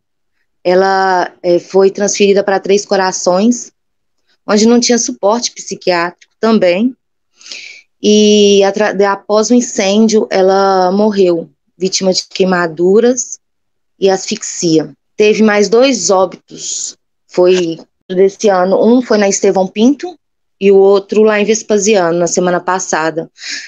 As meninas desses óbitos, eu não sei o nome. Desse ano, em junho, na PIEP, foi suicídio. E a de semana passada, negligência. Infelizmente, é muita coisa que acontece que fica obscura. Eu já passei no sistema carcerário. A gente passa por diversas humilhações ali dentro. Passa por coisas que às vezes a gente é oprimido a falar até com os nossos familiares, porque a gente está lá dentro, não tem para onde correr. A gente dorme num dia e no outro dia a gente está do outro lado, longe da cidade, longe da família, longe de contato, longe de tudo. E a família é a última a saber. Vai saber quando está na porta para entrar para visita, depois de esperar horas numa fila, debaixo de sol e chuva, quando chega com cadastro, descobre que a pessoa que foi visitar não está lá mais, que foi transferida para uma outra unidade longe, e ninguém dá nem satisfação. Eles fazem com o ser humano pior que lixo. E eu acho que já deveria ter dado um basta nisso. Porque a gente não é lixo, não. Quem está lá dentro é o amor de todo mundo que está lá dentro por alguém fora. E o que acontece com a pessoa lá dentro, o sistema carcerário, eles falam que é ressocialização. Eu não sei ressocialização de onde que eles criam essa ressocialização. A gente sai da unidade carcerária sem nenhum preparo para o mundo aqui fora. A gente sai depois de... Tem muitas pessoas que ficam 10 anos, 8 anos, 5 anos presas. A gente sai sem nem saber andar na rua. A gente tem que agradecer muito a projetos sociais, parceiros, que ajudam a gente, entendeu? Que está no cárcere. Eles sustentam a gente, eles dão as mãos para a gente aqui fora, onde a gente consegue dar os primeiros passos. Não são todos que têm a mesma sorte, porque infelizmente a AIDA precisa de doações, e não está tendo mais tanta doação quanto poderia ter, né? São através desses projetos que, às vezes, as unidades, quem está dentro do cárcere sobrevive com sabonete, com shampoo, com condicionador, com papel higiênico, porque a unidade prisional ela não dá. E o pior de tudo, que ela ainda priva a família de poder estar ajudando quem está ali dentro.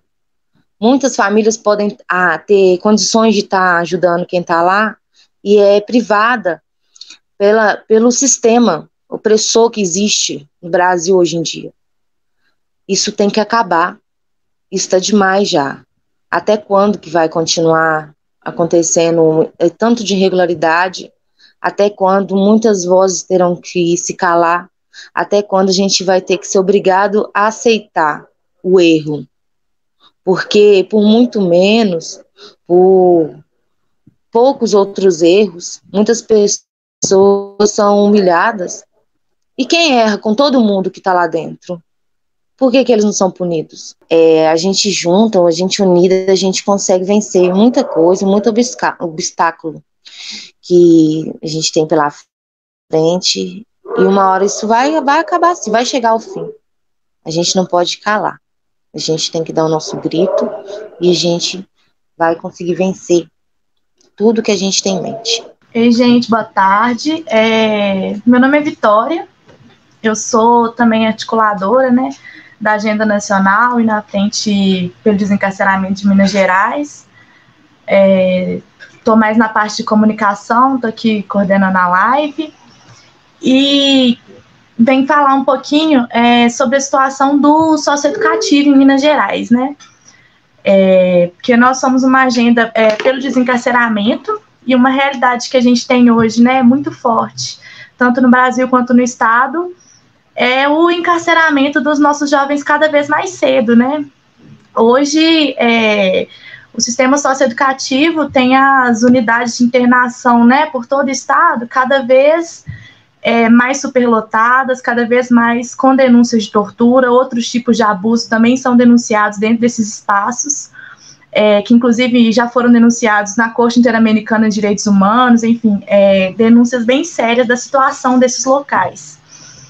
E é importante, né, que a gente volte nossa atenção para esse público também, né, porque essas pessoas que já são capturadas, né, pelo sistema infracional desde os 12 anos, né, enfim, nesse ciclo, né, que muitas vezes inclui outras violências, são atravessadas por outras violências, esse ciclo ele vai se perpetuando, e aí esse jovem que passa por um socioeducativo, sem acesso a oportunidades de emprego, sem acesso a outras oportunidades, né, que possam inserir tanto no mercado de trabalho quanto no estudo, e chega na vida adulta, essa pessoa acaba sendo capturada pelo sistema de justiça criminal. Várias pessoas hoje que estão presas, quando eram jovens, já estiveram internadas, né? E hoje em Minas Gerais a gente tem um quadro bem crítico, que o governo do estado, no aniversário do ECA, anunciou a expansão do sistema socioeducativo. E aí essa expansão ela vem unicamente pela construção de mais unidades de internação. por todo o estado, assim, foram mais de 15 unidades. E aí esse anúncio ele vem junto com todo um projeto, né, de encarcerar essas pessoas cada vez mais cedo, ao invés de investir em programas, né, de prevenção à criminalidade. A gente sabe, inclusive, que hoje, né, os programas de prevenção de criminalidade tiveram cortes muito grandes no orçamento, porque o governo prefere investir em encarcerar esses jovens cada vez mais cedo. E aí isso é uma escolha, né? Quando a gente escolhe pegar um menino de 12 anos e ao invés de dar a oportunidade dessa pessoa estudar, fortalecer seus laços comunitários, ter acesso aos direitos, e aí o governo escolhe que esse menino ele deve ser destinado para uma unidade de internação, enfim, isso é uma escolha que está sendo feita pelo governo atual do estado. E aí, junto disso, tivemos um anúncio recente, né, da privatização de vários centros socioeducativos. São 10 centros que vão ser privatizados inicialmente, e isso faz parte do plano piloto, porque o plano é que mais centros socioeducativos sejam privatizados. Então, o que a gente tem hoje é um projeto de empresas privadas lucrando com a privação de liberdade de jovens a partir de 12 anos, né? Isso é uma situação muito séria, que inclusive na nossa agenda, né, municipal, a gente colocou alguns pontos relacionados a isso, né?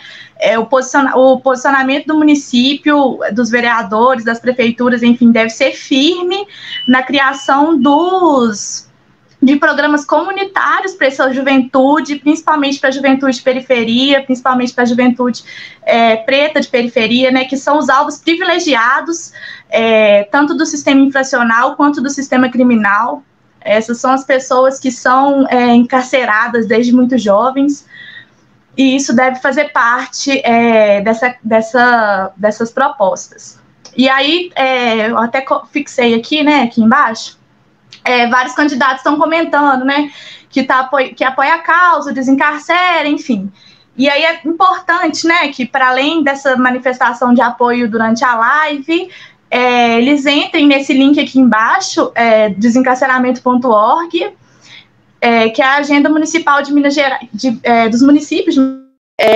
E aí essa agenda é importante que os candidatos, né, postem nas suas próprias redes sociais o apoio à agenda municipal, tá tudo explicadinho aí, e lá também tem o link para acessar a agenda completa, né? São 10 pontos que passam tanto pela situação do socioeducativo quanto do prisional no estado, e é bem interessante porque fala de ações efetivas que os municípios podem tomar em relação ao encarceramento em massa, né? Às violências, aos egressos, aos familiares de presos e aos próprios presos, enfim, tem muita coisa que o município pode fazer.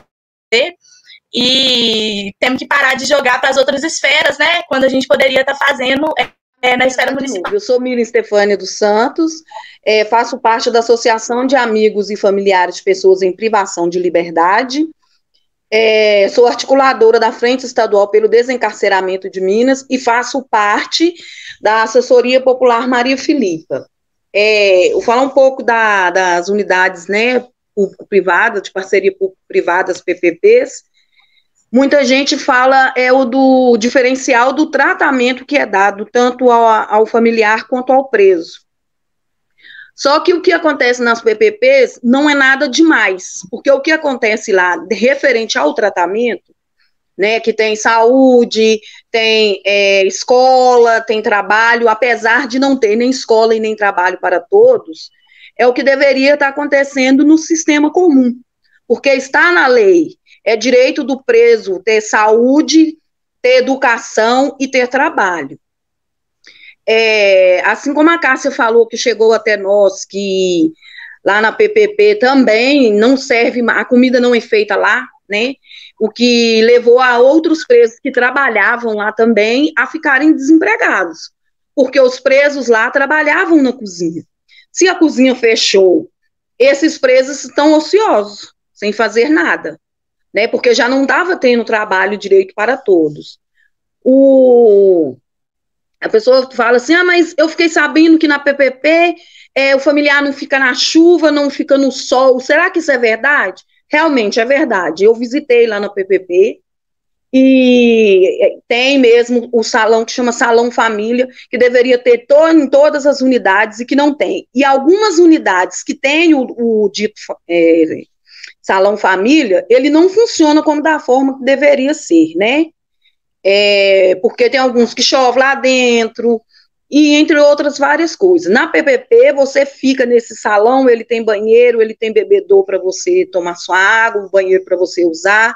Você não fica muito tempo na fila de espera, esperando para entrar, porque, né, não fica aquelas horas e horas e horas que você fica em pé, esperando para poder adentrar a unidade prisional. E aí você tem um armário para você guardar suas coisas.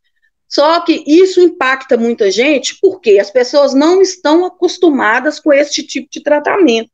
Porque nas unidades comuns, nas unidades que o pessoal está acostumado a visitar, familiar é tratado feito cachorro, né? Eles criminalizam os familiares, e ser família não é crime. Os agentes penitenciários tratam os familiares de forma muito brusca.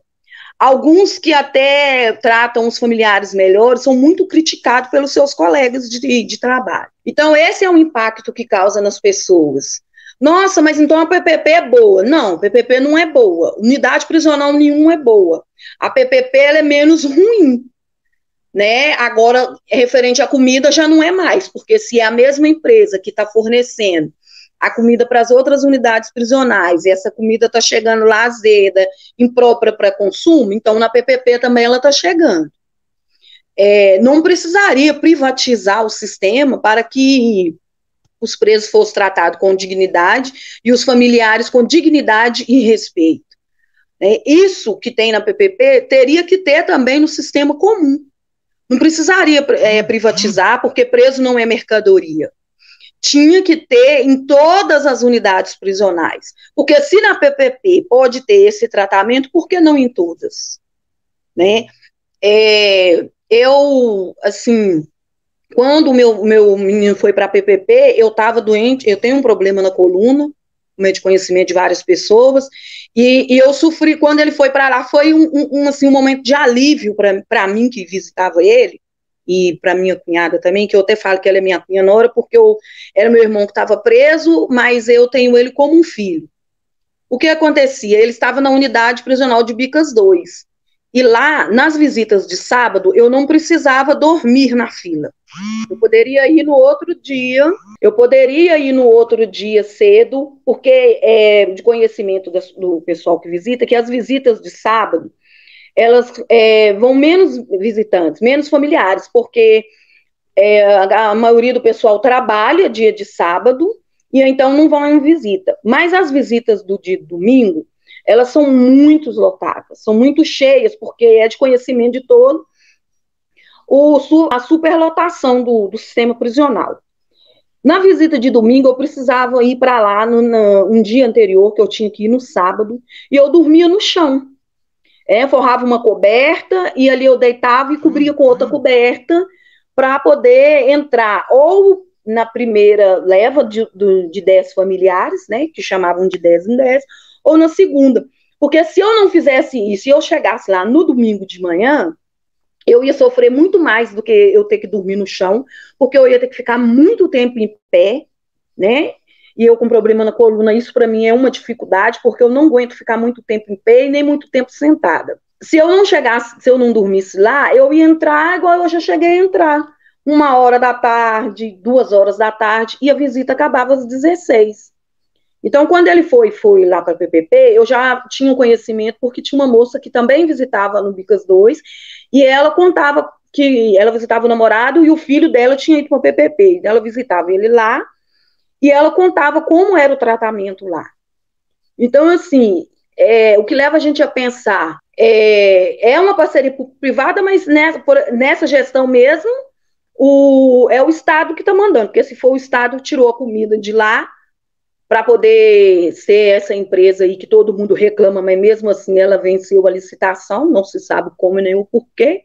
Se é uma parceria público-privada, quem teria que mandar seriam os gestores. Talvez, se fossem só os gestores, não que eu seja a favor da privatização, porque eu não sou, que administrasse, talvez funcionaria, né, como passa na televisão. Mas aí tem o bedelho, né, do governo, tem o bedelho do Estado, do secretário, o senhor Rodrigo Machado, né, que é tudo é ele que manda, é ele que faz. Então, ela, assim, não funciona, né, como deveria ser. Mas é isso. E tem também para falar com os familiares que não tenham medo de lutar pelos seus direitos, né? Às vezes eu falo com as pessoas para denunciar, para poder chamar, para poder falar. Eles têm medo, mas não tenham medo, né? Não tenham medo, fazem suas denúncias, procuram os seus direitos. Eu volto a dizer, ser família não é crime, apesar de a todo instante, a todo momento, eles nos criminalizarem. Nós não somos criminosos, nós apenas queremos exercer o nosso direito de visitar os nossos que ali estão, até o dia que eles ali não estejam mais. Porque o nosso sonho, a nossa vontade, e isso ainda vai acontecer, é que se Ai, me embolei aqui agora, gente. Mas é que se acabe em todas as prisões. Prisão não ressocializa ninguém, prisão não conserta ninguém. Existem outras formas de se responsabilizar as pessoas pelos seus atos, além da prisão. A prisão, ela só traz dor e sofrimento, tanto para quem está lá preso, quanto para os seus familiares, quanto também para os funcionários, né, que ali trabalham, os servidores. Né? Então, é isso que eu tenho para dizer para vocês, né? Juntas somos mais fortes, estamos aí na luta. Eu sou Nana Oliveira, sou advogada popular criminalista, faço parte da assessoria popular Maria Filipa e componho, né, a articulação da Agenda Nacional pelo Desencarceramento e da Frente Estadual pelo Desencarceramento de Minas Gerais. Eu ouvi com muita atenção as falas de todas as mulheres, companheiras de luta que me antecederam e excepcionalmente eu vou introduzir na minha fala uma experiência que eu tive essa semana, né? Essa semana eu tive audiência com um cliente meu da assessoria popular Maria Filipa, que é inclusive o irmão da Cida Meira, e foi um momento muito impactante para mim, né? Porque eu acompanho ele há algum tempo e antes da pandemia, né? Ele tinha até preocupações de já estar muito gordinho, né? E eu fiz essa audiência com ele essa semana, audiência virtual, e eu fiquei muito impressionada como ele emagreceu. E ele está hoje em Francisco Sá. E ele emagreceu porque a gente sabe, né? Sem a alimentação que os familiares levam no dia da visita, sem o volume de alimentos que são enviados, né, ou entregues na portaria por pertence, muitas vezes a pessoa passa fome, porque a comida nem sempre chega em condições de ser consumida, e além de ser muito de péssima qualidade, né? Os servidores, né, os agentes penitenciários, eles não têm comido a comida da unidade prisional, eles têm levado as suas comidas de sua casa, eles têm essa possibilidade. A pessoa que está presa tinha a possibilidade de estocar a comida que a família leva no final de semana. E consumir essa comida ao longo da semana, o dia que a marmita vinha azeda, substituir pelo biscoito e por outras coisas. Isso com a pandemia, né, tem 7 meses que isso se restringiu profundamente. Né? O envio de kits por SEDEX é muito caro. Esses kits chegam na unidade e ficam os kits em quarentena porque eles não têm a capacidade de limpar esses kits para entregar de forma breve para as pessoas que estão presas.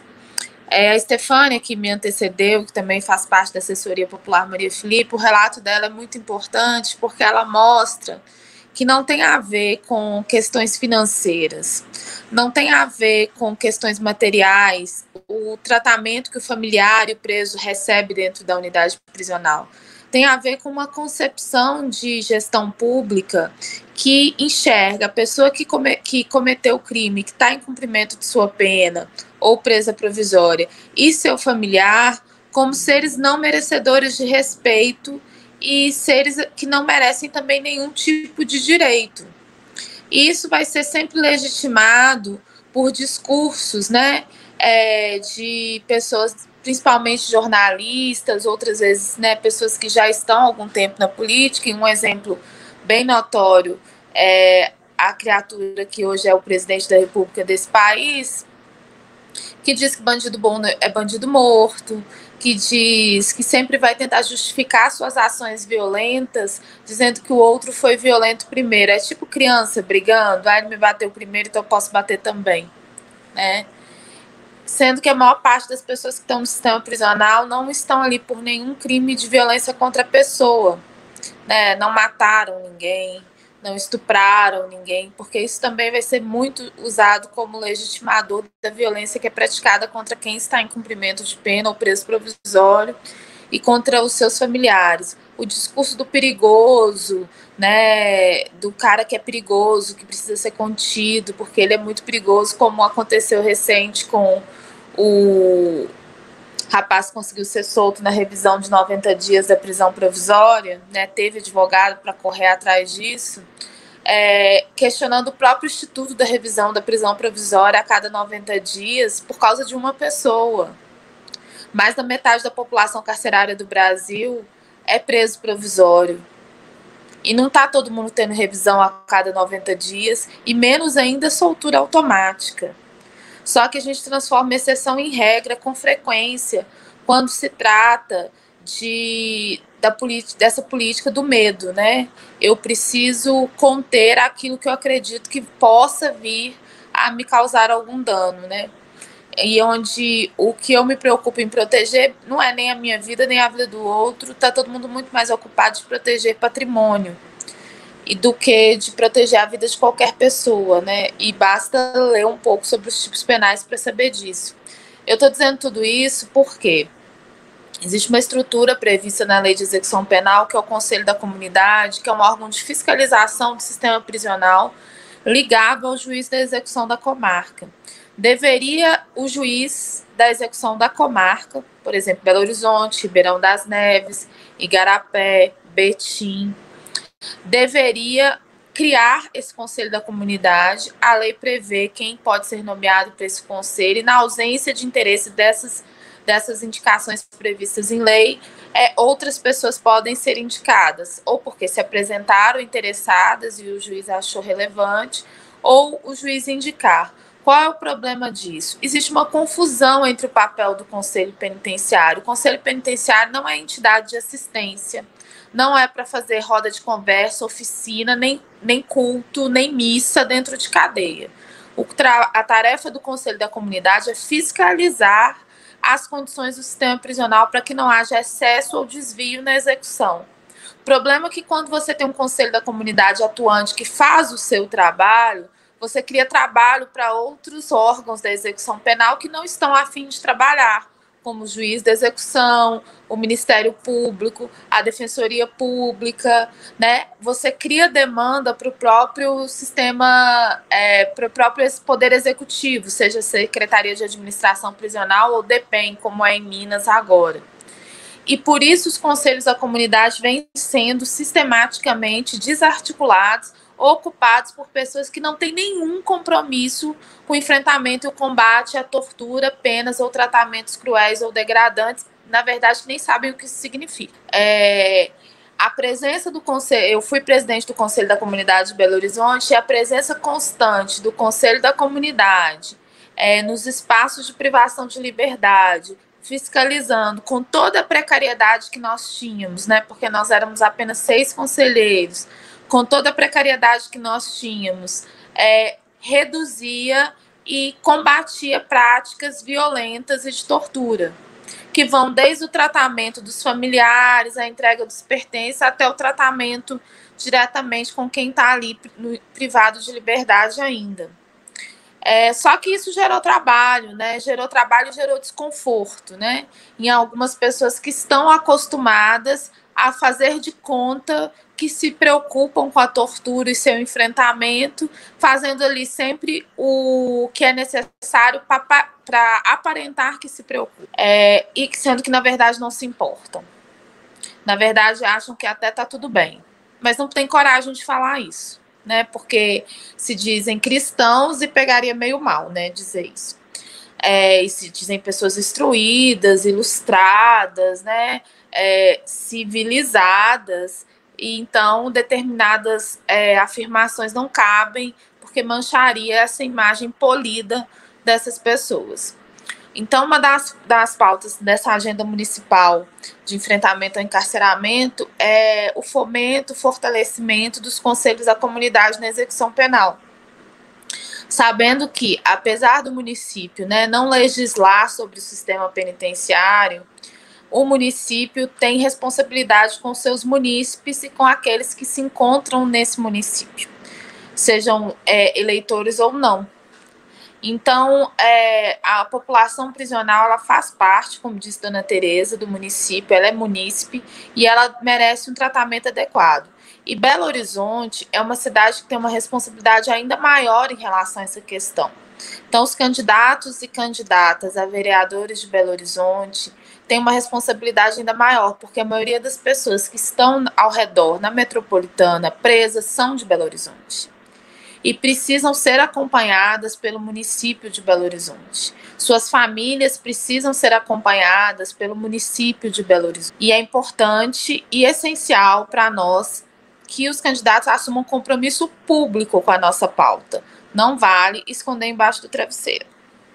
Não vale falar só para quem gosta de ouvir sobre o assunto. O muro tem lado e é a hora das pessoas começarem a escolher qual lado do muro querem estar, porque nós sabemos de qual lado nós estamos. É isso. Obrigada e parabéns pela live, tá linda.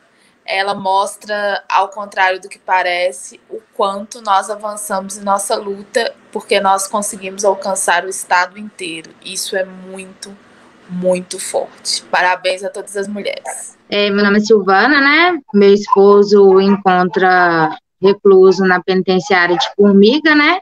Devido às transferências que teve da Nelson Hungria, né? Pelas compras de cela, que acabou transferindo ele para longe, né? Que, igual no meu caso, fica 3 horas e tanto de viagem para nada também, porque em questão disso, eu mandei meus documentos, né? Queria alegar isso, que eu mandei meus documentos para fazer o cadastro, tudo certinho, meu cadastro da ANEEL estava ok, tudo certinho. Aí mandei, só que eles falaram que o meu cadastro estava ok só para SEDEX, que ainda eu tinha que passar por uma entrevista com o diretor, porque por causa do meu Infopem. Pelo passado, eu fui presa e tive o Infopem. Aí ele alega isso pelo caso do Infopem, que eu tinha que passar por essa entrevista. Fui lá, eles marcaram a entrevista, viajei, né, para estar fazendo uma entrevista de 10 minutos, no máximo, para ele não me dar resposta no mesmo dia, se eu ia ver o meu marido ou não, e depois de 3 semanas, me deram a resposta falando que eu não ia visitar, alegando que eu ainda tenho que pagar ainda, que eu pago, né, alegando que eu pago, algumas são casadas, também tem Infopem, já pagaram, e ele alega que não vai entrar lá. É uma coisa que eu queria saber, sabe, porque ele não pode impedir eu e outras meninas de estar visitando, porque isso é um direito do preso, em ter a visita, né?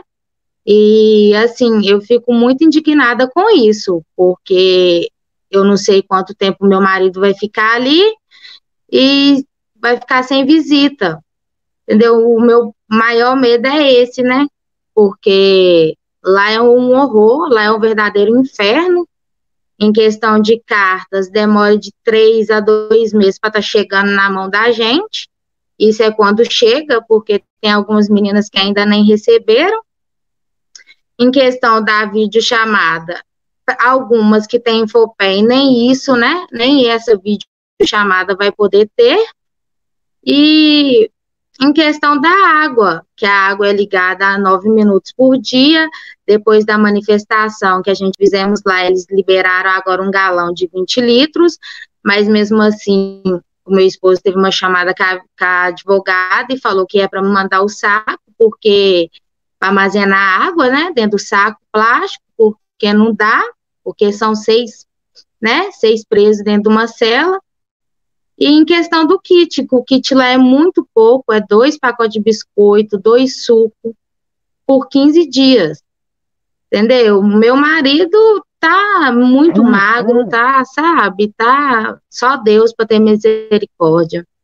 E falar também em questão das agressões, né, dos agentes, que lá estão implicando muito.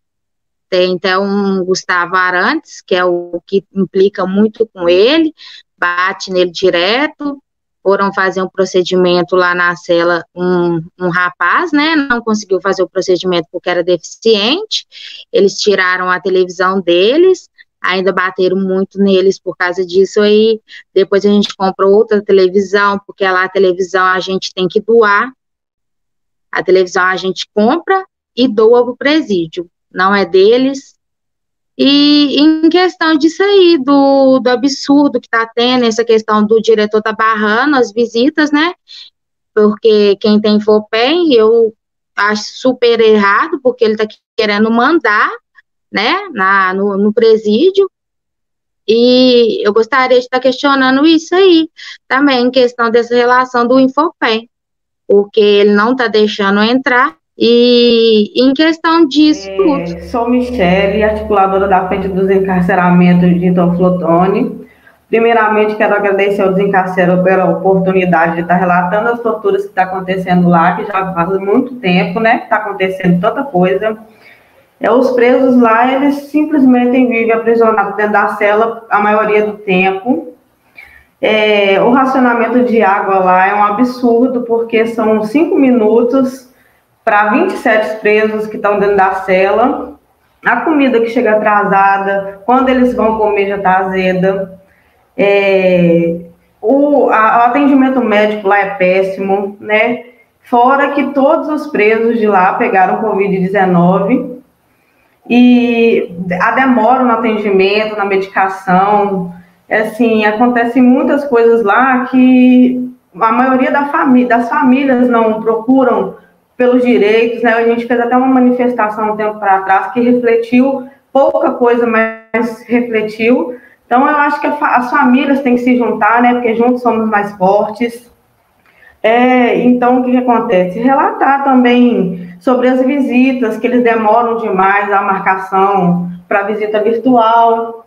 É uma demora imensa, né? E sobre a visita de 20 minutos. Lá está tendo a visita de 20 minutos, mas o que acontece? Tem muitos presos lá que não são de lá. E, por exemplo, eu estou em Belo Horizonte, eu gasto 9 horas para chegar até lá. Para fazer uma visita de 20 minutos não tem como, né? Então, a gente queria que os órgãos competentes olhassem, revissem isso, porque não é fácil para a família que tão longe está indo fazer uma visita dessa, né? E mais o que? Vamos lá. A tortura também, né? Os agentes sempre torturando, oprimindo todos os presos lá dentro. É muito complicado. A falta de informação, muitas das vezes a gente liga a semana inteira, eu estou vendo os familiares reclamando que eles não atendem o telefone, eles não dão informações reais do que está acontecendo ali dentro. Então, eu acho que a gente precisa se juntar, principalmente os familiares de Teoflotone, para mudar essa realidade que está acontecendo lá hoje, né? A gente precisa lutar pelos direitos deles e os nossos, né? Porque a gente ali está achado como se fosse vagabundo também, né? Como, assim, o familiar, ele não tem nenhum respeito pelos agentes, né? Então, acho que se a gente lutar, a gente consegue mudar essa situação, mas a família precisa de lutar, né? Para mudar toda essa realidade. Eu acho que é preciso mais fiscalização dos órgãos competentes, né? Dentro dos presídios, para prevenir o combate às torturas que estão acontecendo, e precisam também ter projetos de reinserção social, como cursos, né, profissionalizantes, culturais e projetos de remissão. Só assim vamos conseguir ressocializar, né, a ressocialização de cada um que está lá dentro do privado. Gente, então é isso o meu relato, né? Juntos somos mais fortes. peço, se tiver alguém assistindo, vendo a live de Teoflotone, que a gente se junte e lute, porque eu vejo todas as meninas de outros estados fazendo manifestações e só lá eu vejo esse desinteresse da família. Eles contam com a gente, né? Porque eles têm nós aqui fora para fazer por eles, nós somos a voz deles, e se os familiares não tomarem em frente, aquele presídio lá nunca vai mudar. Eu nunca vi um lugar igual aquele, né? Quem manda são eles lá. Então a gente tem que acabar com isso, tomar frente e ir à luta, né? Fico aqui o meu agradecimento. Então é isso. Muito obrigada a vocês, tá? Tenham uma boa tarde. Ficaram faltando algumas pessoas que tinham confirmado, só que tá chovendo muito, a internet caindo, travando, enfim. Inclusive, algumas tentaram falar, né, mas não deu certo. Então, estamos finalizando a live agora. E aí, muito importante, né, entrar no link aqui embaixo, para conhecer, né, a agenda municipal pelo desencarceramento, e muito importante mostrar para os candidatos que vocês estão pensando em votar, aqueles que vieram pedir voto, né, e que muitas vezes não assumem o compromisso publicamente. A gente quer que eles assumam de forma pública, né, a pauta contra o genocídio da juventude negra, contra o encarceramento em massa, contra a exclusão social, enfim. E aí, vamos acessar aqui embaixo. Muito obrigada. Pisando firme, sem pedir nenhum segredo, participando sem medo de ser mulher pra mudar a sociedade do jeito que a gente quer. Participando sem medo de ser mulher pra mudar a sociedade do jeito que a gente quer. Participando sem medo de ser mulher, pois sem mulher a luta vai pela metade. Participando sem medo de ser mulher, fortalecendo movimentos populares. Participando sem medo de ser mulher pra mudar a sociedade do jeito que a gente quer.